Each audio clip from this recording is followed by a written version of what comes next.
Thank you any. साथियों, ये साल बहुत भयंकर रहा है। This really has been an unprecedented year for all of us, and especially for those working in education. I'm saying this because many things have come in which almost seem major hurdles and probably permanent ways of trying to stop the work that we have been doing. मैं दो बच्चों का जिक्र करती हूँ। एक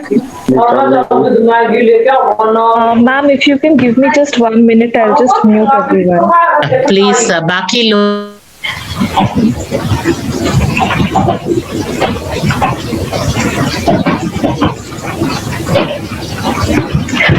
Ma'am, I've just sent you a request to unmute yourself. You will see a request on your screen.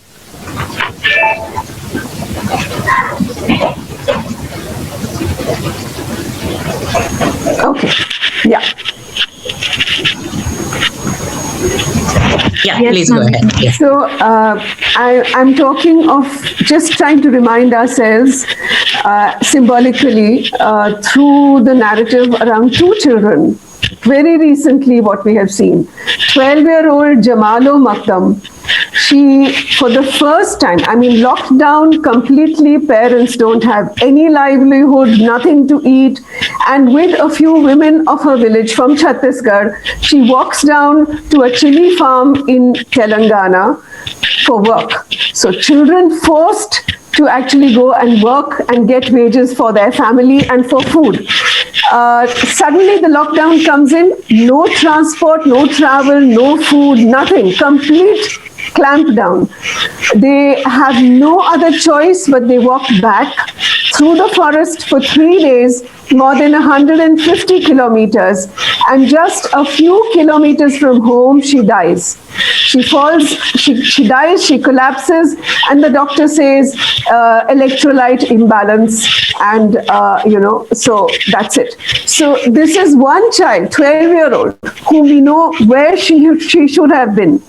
Another child, just 2 weeks back, 14-year-old Habib, Ghaziabad, very close to a city like Delhi, where we talk about all these things. What happens? He's gone to work with his father. On the way, he sees a place where he wants to drink water. It happens to be a temple. A 23-year-old Shringi comes out. He beats him, he stops him from having water, he bashes him, thrashes him. Not just that, as has been reported, he calls his aide and tells him, ये इस photo में, इस video में सबके दोनों के चेहरे दिखने चाहिए. So it is being done to actually put it out as an example in the public.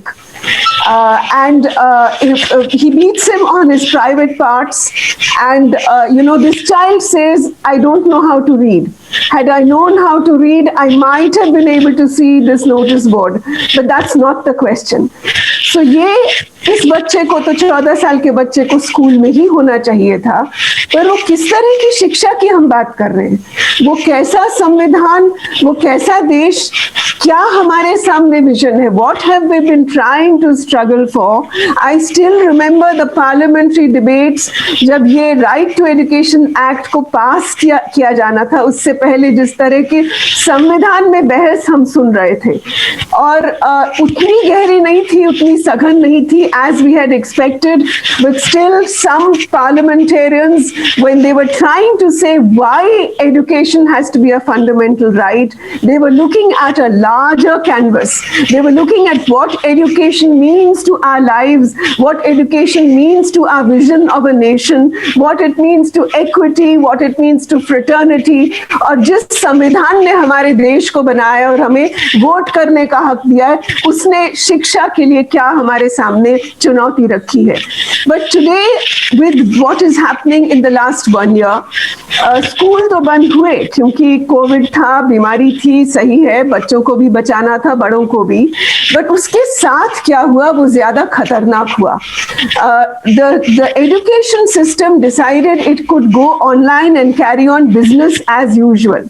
NCERT ने एक करिकुलम निकाला जिसमें कहा कि everyone in India has a phone.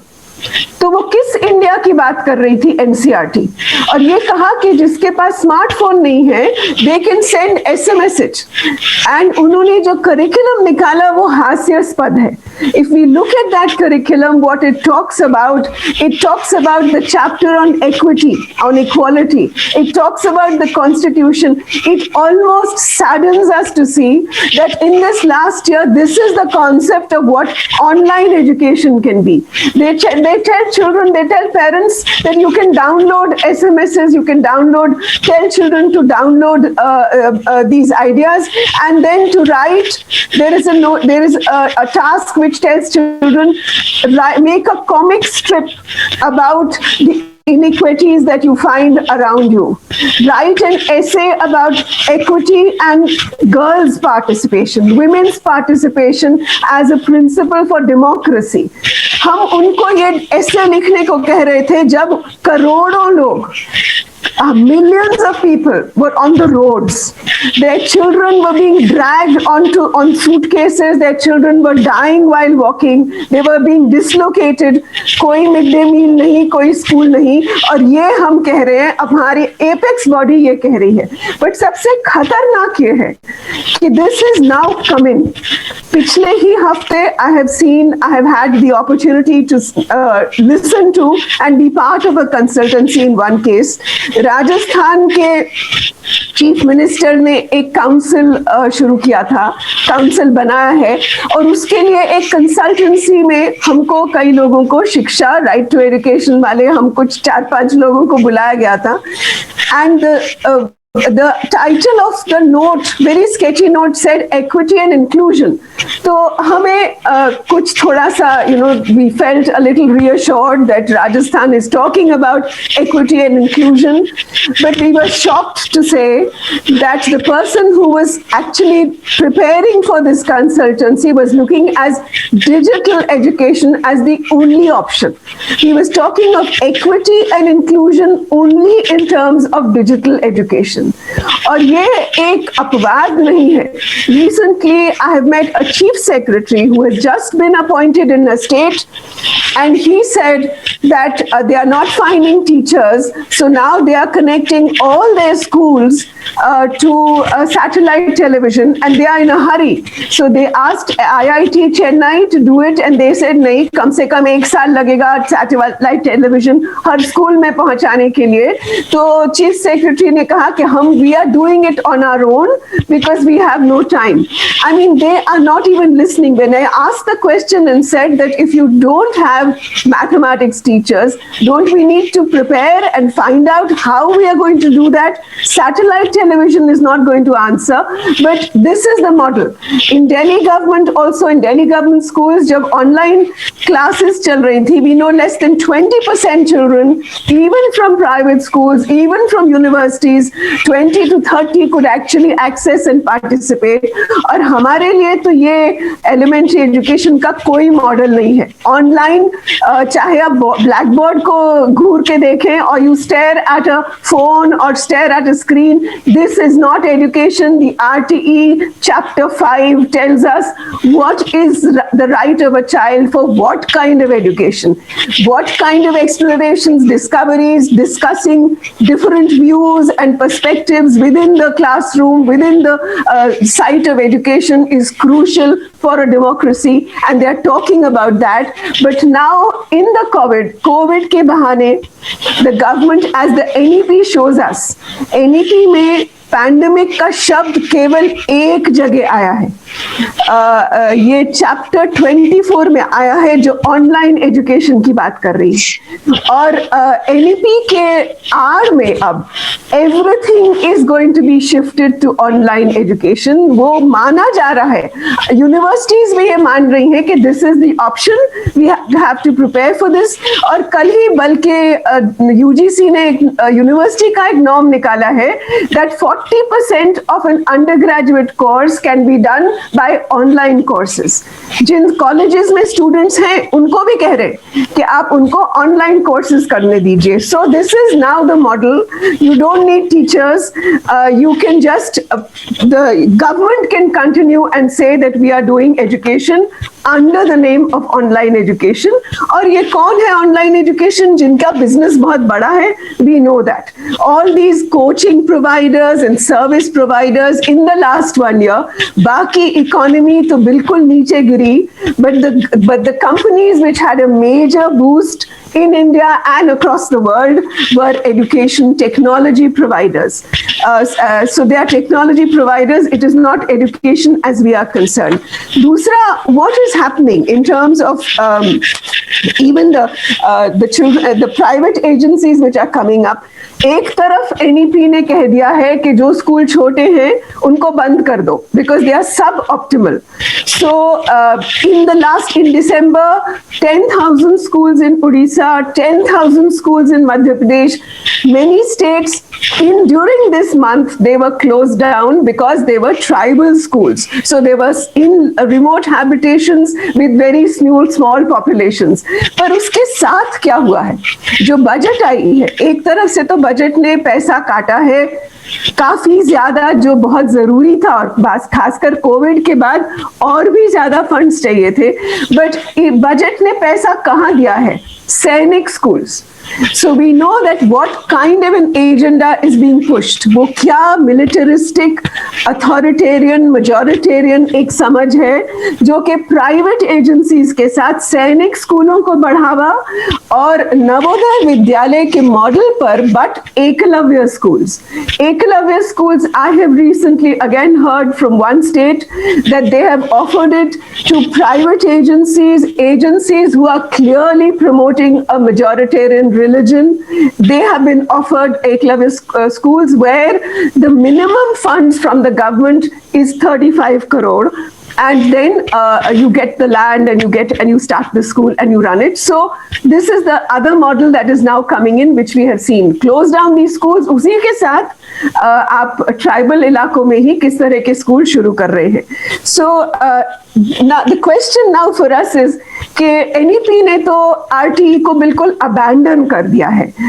Any कह रही है कि RTE है, मगर NE कह रहा है कि RTE की जरूरत ही नहीं है, because NEP says that open school भी क्लास 3 में चलेगा, सारी टेस्टिंग सारे असेसमेंट सेंट्रलाइज्ड होंगे, करिकुलम जो होगा वो नेशनल बनेगा और थोड़ा सा चौक some local flavor will be added by the states.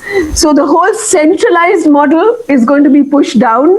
And not just that, ये जो एक नए इन्वेस्टमेंट बॉन्ड्स आ रहे हैं, इनमें भी ये लोग क्लास 3 के लर्निंग आउटकम्स देखेंगे उनके इन्वेस्टमेंट पार्टनर्स को दिखाने के लिए कि कहाँ इन्वेस्ट करें कहाँ नहीं करें. सो ये जो लर्निंग आउटकम्स का हुआ है, ये जो आउटकम्स हैं जो कहते हैं कि इनपुट्स की कोई जरूरत नहीं है, NEP says that. NEP says there will be no focus on inputs. So we know who is going to be pushed out, and 50% of children are being now said that they will be in vocational education, both in school and at college level. And vocational education में education के नाम पे शून्य है. There is no education. There is only skills. There are only skills, a curriculum decided by the industry. And we are saying that जहाँ teacher नहीं है वहाँ community members can come in. वो कौन community members हैं, वो किस agenda से आ रहे हैं, किस समझ से आ रहे हैं, इस देश की क्या उनके सामने समझ है जो वो आके स्कूलों में उनको खुली छूट है आने के लिए. So I think this for us now, it is not just a struggle for RTE, it is a struggle for the constitution, because constitution के खिलाफ कई चीजें हुई हैं. constitution में states अपनी policies बनाती हैं पर यहाँ उनको वो भी छूट नहीं मिली है.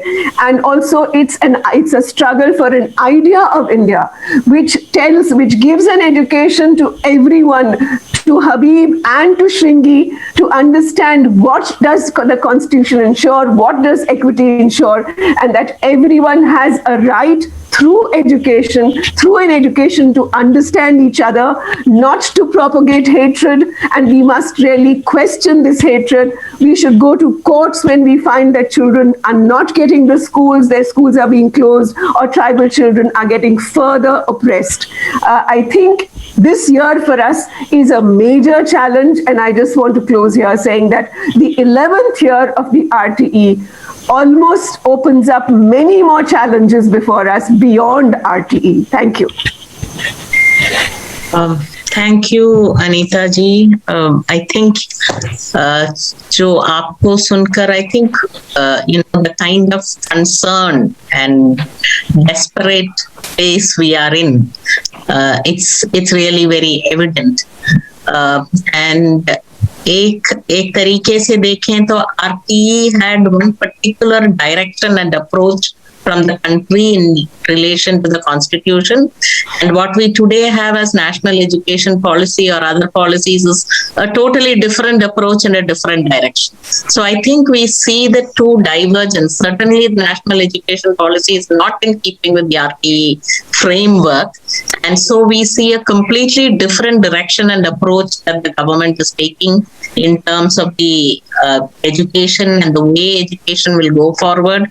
And all of us who recognize that this country's 70% of children, 80% of children need the government to implement the right to education for them to be educated and for the country to be educated. I think that's very clear to all of us. इतनी सारी knowledge और इतनी सारी issues को रख कर भी सरकार जब अपनी तरीका से education देना चाहते हैं, it really is a reflection of what the government is planning to do. And I think that's where really the RTE forum and all of us, parents, children, have to come forward to continue to demand in whatever way that we can continue to demand RTE as a right of every child. I think, we are extremely distressed.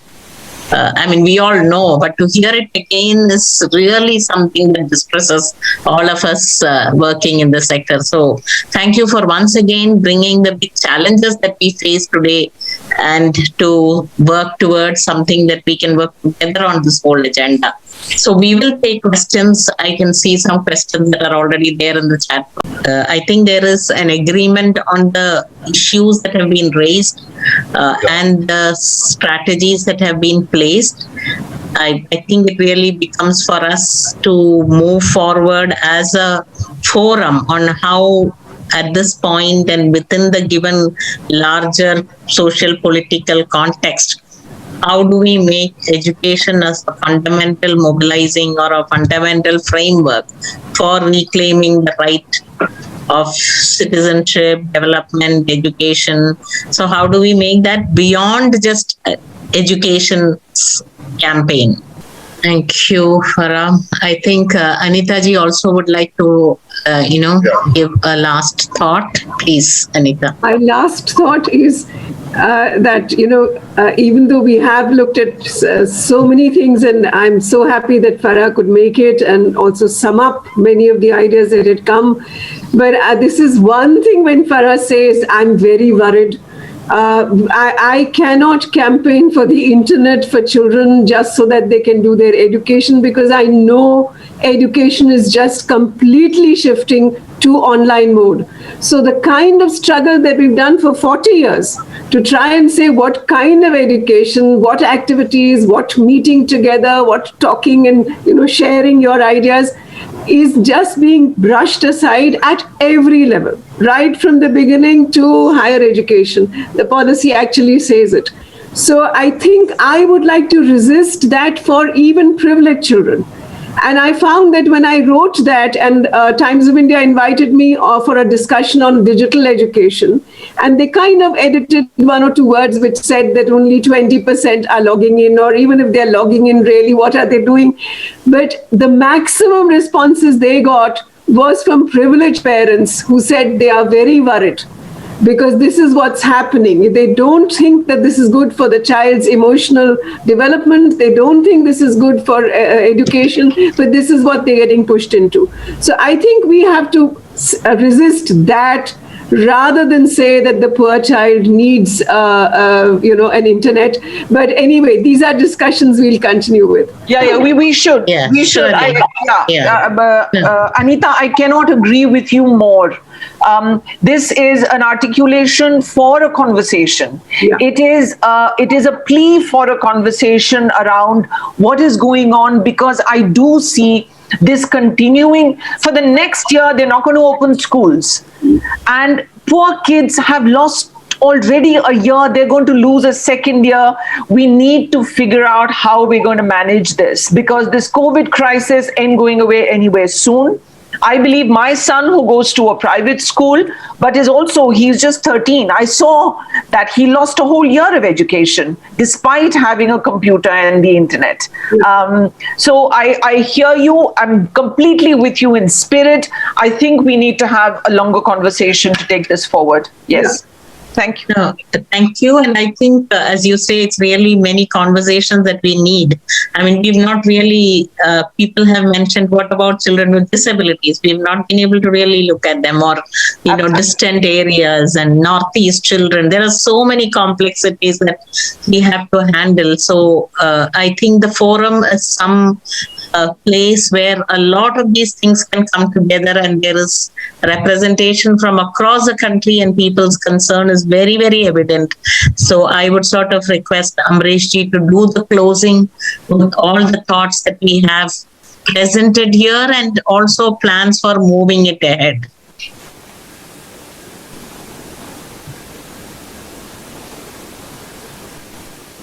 Yeah.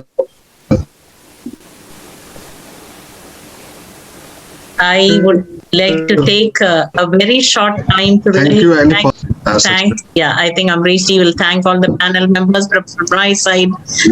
Really thank you for an excellent time of engagement and discussion and thoughts that we can carry forward. Amrish ji. Yeah, and this we received wonderful suggestions to take forward this RT movement. We are not going to give up this right, which we got after the decades. Take it forward, this fundamental right and this Right to Education Act, to be implemented at the grassroots level. And the suggestions came here. We will compile all the suggestions, and we will take it in our National Council with the other networks and civil society organizations, because education is a basic component for the development. So we will take it up, and we will discuss in our National Council and state forums, and we will start this because what Professor Dubey has said, that they are actually distracting the mind of the people from right to education to NEP. NEP is such a promise which is never going to fulfill. Or NEP is diluting the whole RT, and whole exercise is government exercise is moving around the implementation of NEP. And NEP is a very confusing document. So we will take it RT movement forward with the help of our state forum, civil society organization, educationists, and all those who worked hard for the universalization of education. Thank you once again to the participants, speakers, and moderator. So thank you all. Thank you. Thank you, Amrish ji. Thank you, all the panel members and the RT forum. Thank you.